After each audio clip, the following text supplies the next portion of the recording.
What if we move there and we're lonely? That's the question I hear more than almost any other.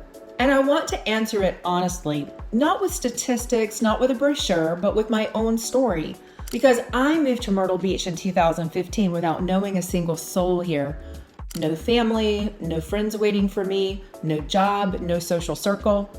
Just a decision, my dog, and a moving truck. And what happened next is the reason I can answer this question better than almost anyone. Quick note, if you'd like to talk through what your social life could look like on the Grand Strand, my contact info and a link to book a call are in the description and pinned in the comments. Before I moved here, I'd spent years in Minneapolis, then almost a decade in St. Louis. I was there a long time, long enough to build a real life, connections, routines, people who knew my name. And when I decided to move to Myrtle Beach, I won't pretend I wasn't nervous about that part. I was starting over, at a stage in life when starting over socially doesn't feel as effortless as it did at 25. I remember the first few weeks, getting to know the grocery store, finding a yoga class, a nice coffee shop, figuring out where the good restaurants were. It felt a little unfamiliar, but somehow didn't feel lonely. And within a few months, genuinely only a few months, I had more of a social life here than I'd had in 8 years in Minneapolis or 9 years in St. Louis. That is not an exaggeration. It surprised me. And I've been watching it happen for my clients ever since. Here's what I've come to understand about why this happens. In most cities, especially the established ones in the Northeast and Midwest, the social circles are already set. People have been there for generations. They grew up together. Their kids went to school together. Their neighborhoods have been the same for 30 years. If you move into one of those cities as an outsider, you're threading a needle. The circles exist, but you're on the outside of them. Myrtle Beach is fundamentally different because so many people here are from somewhere else. Let me give you some context on just how much this place is growing right now. Horry County, the county that anchors the Grand Strand, welcomes somewhere between 16,000 and 18,000 net new residents every single year. The Myrtle Beach, Conway, North Myrtle Beach metro area is currently growing at roughly 4% annually, making it one of the fastest growing metro areas in the entire United States. That's not a marketing claim, that is census data. What it means in practice is that at any given moment, a significant portion of the people around you just moved here. The couple next door, they moved from Ohio 2 years ago. The woman in your yoga class, New Jersey, 6 months back. The guy at your pickleball clinic, he drove down from Connecticut and never went back. We are a community of transplants, and transplants have something in common. They're all in the same boat. Nobody here has a social circle so established that they don't have room for one more. That changes everything. Let me paint a more specific picture because I think it helps to know what you're actually walking into. Pickleball. I mentioned this first because it has genuinely become one of the most powerful social forces in this community, and especially for the 55 to 65 crowd. The Grand Strand has close to 100 pickleball courts spread across more than 20 venues, with a nearly even split between indoor and outdoor facilities, so you can play year-round, no matter the weather. Public hubs include Midway Memorial Park in Myrtle Beach, which has 10 dedicated outdoor courts. The J. Brian Floyd Community Center in North Myrtle Beach has 6 indoor courts with organized sessions morning and afternoon. Pepper Gettings Recreation Center has 8 courts, 4 indoors, 4 out. The South Strand Rec Center has indoor courts for all-weather play. And many of these are free or close to it. If you play pickleball or you're willing to learn, you will have a social life here within your first 2 weeks. I have watched this happen over and over again. You show up, you play, and you go to lunch with the same people the following Tuesday. That's how it works. And I'll tell you my husband's version of the same story. He got entrenched here through golf and a softball league. That was it. 2 things he already loved. He just showed up to do them. And the people he met on the course and on that softball field became part of the fabric of his life here faster than he expected. I say this because I want both of you to hear this if you're watching this as a couple. You don't need a grand plan. You need 1 or 2 things you already love to do, and you show up. Not with a grand social strategy, not with a plan. I walked my dog. I walked my dog and I talked to my neighbors. When I checked my mail, I talked to whoever was out there too. It sounds almost too simple, but those casual, low-stakes moments, the dog on the leash, the mailbox, the driveway, those become the first threads of a whole social fabric. Because people here stop. They make eye contact. They ask where you're from. They say, we should get coffee sometime. And they actually mean it. I also taught yoga here and attended classes. And that gave me something that goes beyond exercise. A room full of people showing up at the same time every week for the same reason. Those people became friends. And I'll tell you something I did myself in those first months that made a real difference. I joined a MeetUp group. If you haven't looked at MeetUp.com, do it before you move. The Grand Strand has MeetUp groups for just about everything.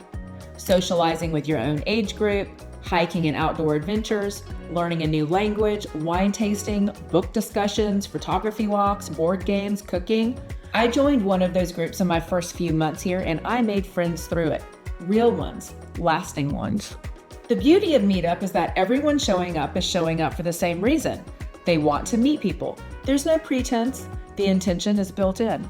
Beyond MeetUp, the social infrastructure here is genuinely remarkable for a market this size. Community clubhouses with event calendars that rival what you find in a resort. Book clubs, wine clubs, walking groups, cycling clubs. And I'll give you a real example. My own community. I want to be clear, it is not a 55+ community. It is not age restricted at all. It's just a neighborhood where a lot of people happen to be in a similar life stage. And within that one community, we have yoga classes, water aerobics, HIIT classes, bunko nights, mahjong groups, a women's golf league, a women's bowling league, a men's golf league, and a men's bowling league. That's inside a single neighborhood. Not a resort, not a purpose-built retirement community, just a neighborhood where people moved here, found each other, and built something. That's what happens here. And then there are the volunteer opportunities. And this is an area where the Grand Strand genuinely stands out. Brook Green Gardens, one of the most stunning sculpture gardens and wildlife preserves on the East Coast, has a robust volunteer program that draws people in and keeps them coming back. Habitat for Humanity, the Low Country Food Bank, and dozens of civic organizations are always looking for people who want to show up and contribute. And one that surprises people, and honestly one of my favorites, is sea turtle conservation. South Carolina has active nest protection programs right here on our beaches. As a volunteer, you can monitor nests at sunrise, assist with rescues, or help with rehabilitation.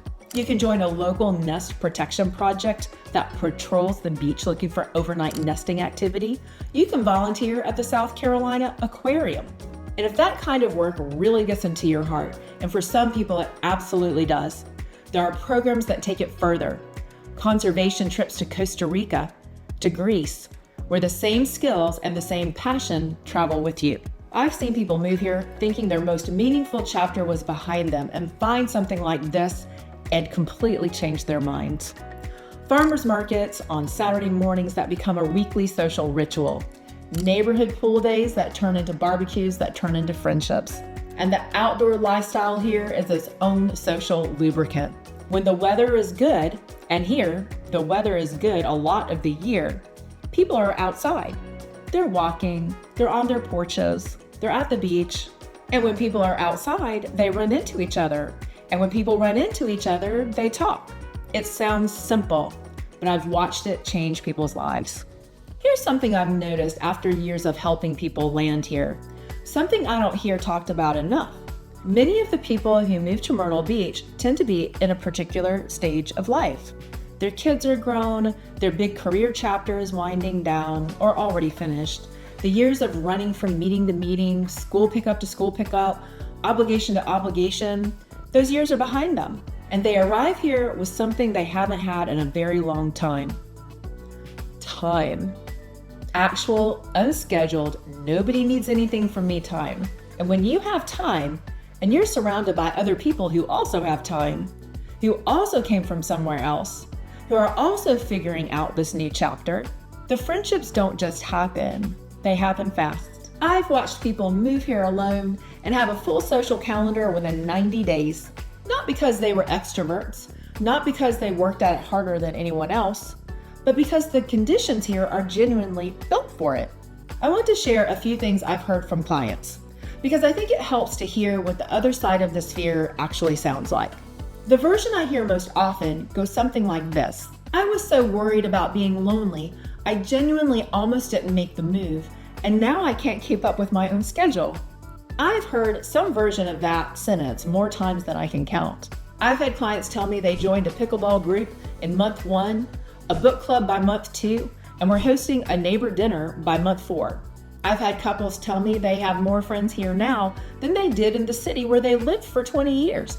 Because here, everybody has time and everybody's open. And I've had people tell me, and this one sticks with me, I didn't realize how lonely I already was before I moved here. That one stops me every time because it's not what you expect to hear, but I've heard it enough to know it's real. The fear of being lonely was covering a loneliness they were already living with. And they moved here anyway, and something changed. So if you're watching this and you're still a little nervous, that's okay. The feeling is valid, but here's what I'd actually tell you to do. First, pick the community carefully. The social infrastructure varies significantly across the Grand Strand. A resort-style community with a clubhouse, an events calendar, and organized activities is going to give you more social traction faster than a small, quiet cul-de-sac neighborhood. If the social piece matters to you, and it seems like it might, tell your agent that first. Let the community selection be driven by that priority. Second, show up before you're ready. Go to the open pickleball session even if you've never played. Walk into the farmer's market without a plan. Introduce yourself to the neighbor before you feel settled in. The warmth of this community only reveals itself when you put yourself in it. And third, give it 90 days, not just a vacation weekend. 90 days of living here, of running into the same people, of building the small rituals that eventually become friendships. That's all it takes. I moved here in 2015 knowing no one. I made friends here faster than I had in 8 years in Minneapolis or 9 years in St. Louis. I've watched it happen for my clients over and over again. That social cliff, that fear of moving somewhere new and not finding your people, it's real. I understand it. But in this specific market, in this specific community, it almost never plays out the way people fear it will, because so many people here made the same move, and they remember what it's like to be the new person. If the social piece is the thing that's been holding you back from this move, I'd love to talk it through with you. My contact info and a link to book a call are in the description and pinned in the comments. And if this helped ease that fear even a little, please save this video and share it with someone who needs to hear it. I'll see you in the next one.